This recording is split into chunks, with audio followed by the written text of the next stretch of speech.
Ya, Assalamualaikum warahmatullahi wabarakatuh. Pagi semua kami terlambat oleh sesi pertama.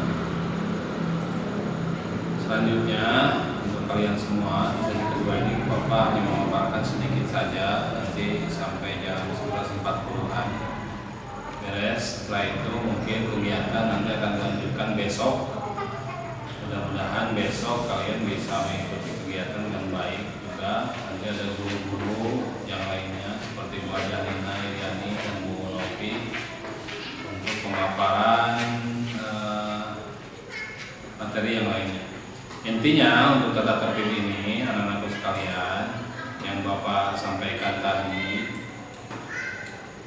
Jadi untuk tata tertib ini intinya adalah jangan sampai kita melanggar, itu aja. Jadi tata tertib ini dibuat itu untuk supaya kalian lebih berhati-hati dalam bertindak, lebih berhati-hati dalam melakukan sesuatu. Karena apa? Karena salah satunya kan ya kita anak sekolah, siswa sekolah, masa kita melakukan sesuatu yang memang di luar dari pribadi kita sebagai siswa. Jangan sampai. Tidak sedikit di sekolah-sekolah lain yang tidak ada mungkin tata tertib, dibilang tidak ada tata tertib enggak, cuman banyak yang memang bebas keterkaitan dengan hal-hal yang berkaitan dengan tata tertib yang ada itu ya. Jadi ya jangan sampai kita bebas juga, nggak boleh ya, harus ada yang ngerem. Kita melakukan sesuatu itu harus ada yang ngerem, harus ada yang ngasih tahu. Nah, tugas kita guru-guru di sini adalah memberitahukan sama kalian mana batasan-batasan yang harus kalian lakukan dan mana batasan-batasan yang harus kalian tidak boleh lakukan. Itu harus belajar dari sekarang. Karena kalian kan sudah dewasa. Menginjak SMP itu dari SD itu sudah dewasa. Sudah segala sesuatu harus berpikir mandiri, jangan segala sesuatu nanti, contohnya misalkan mengerjakan sesuatu di rumah harus disuruh sama orang tua. Nggak harus. Masa cuman ngepel aja, masa cuman nyapu aja harus disuruh sama orang tua. Ya kan kalian nanti bukan SD lagi, kalian sudah mau menginjak SMP, maka segala sesuatu jangan semuanya disuruh. Apalagi terkait dengan sholat. Awas. Apalagi terkait dengan sholat. Jangan sampai sholat masih disuruh-suruh. Siapa yang suka disuruh-suruh masih nih? Ya, masih ada nggak yang suka disuruh-suruh nih sholatnya? Apalagi sholat subuh. Siapa sholat subuh yang bangunnya jam 6? Ya, jangan sampai. Bangun itu harus pagi-pagi, biar sehat, biar fresh. Makanya di SMP Muhammadiyah ini, ya di SMP Muhammadiyah, ya di SMP Muhammadiyah itu yang namanya ibadah itu nomor 1. Yang namanya ibadah itu nomor 1. Tidak boleh dikesampingkan. Yang namanya sholat, ya itu nomor 1. Makanya kenapa di sini diwajibkan untuk semuanya sholat berjamaah zuhur, berjamaah asar, supaya kalian dididik dengan baik. Bukan berarti Bapak tidak percaya terhadap ibu bapak kalian yang sudah mengurus dan mendidik kalian. Bukan tidak percaya. Bapak yakin ibu bapak calon siswa dan siswi SMP Muhammadiyah yakin sudah berusaha semaksimal mungkin untuk mendidik anaknya dengan baik. Pasti itu. Tapi kenapa ibu bapak kalian, ananda-ananda sekalian, percaya menyekolahkan ke SMP Muhammadiyah supaya kalian lebih banyak lagi dididik terkait akhlak dan agama. Ya. Itu nomor 1 agama itu.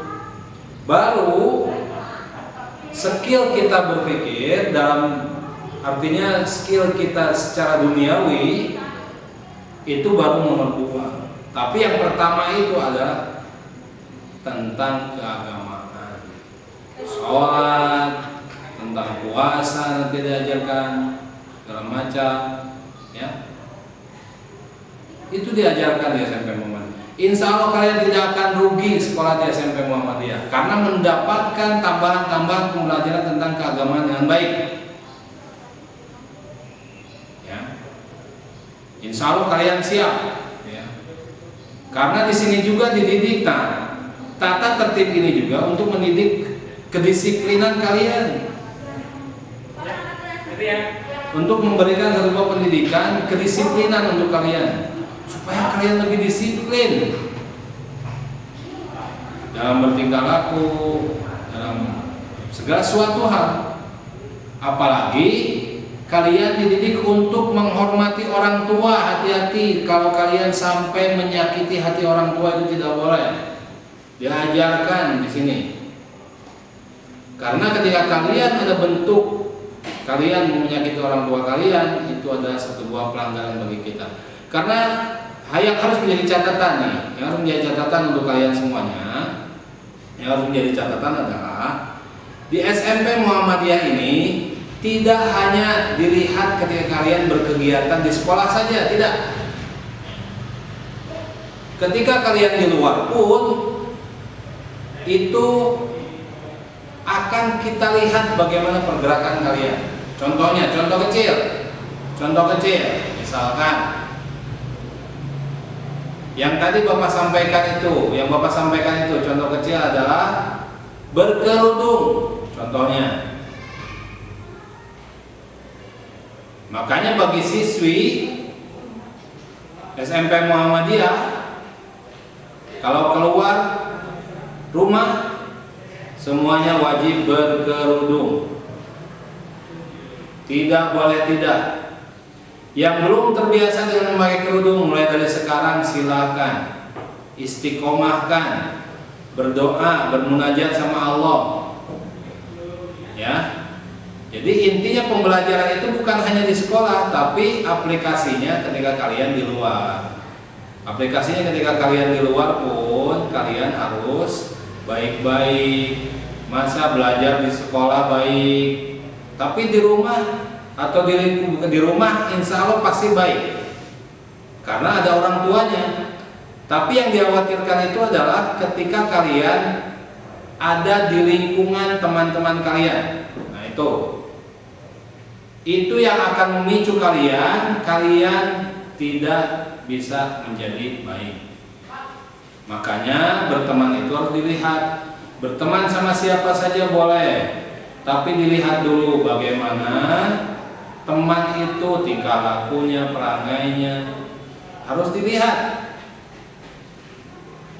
Ya, jangan sampai masuk ke lingkungan yang memang tidak baik, akhirnya kalian terbawa tidak baik, nggak boleh. Masa di sekolah baik, di rumah baik, tapi di lingkungan temannya tidak baik, itu nggak boleh. Itu yang akan merusak semuanya, yang akan merusak kalian. Misalkan yang ada tata tertib di sekolah, ada tata tertib di rumah. Kalau kata orang tua kalian tidak boleh pulang terlalu malam, jangan. Pulanglah kamu, sudah dari sini sekolah langsung pulang ke rumah. Tidak boleh jalan-jalan dulu mau kemana tidak boleh.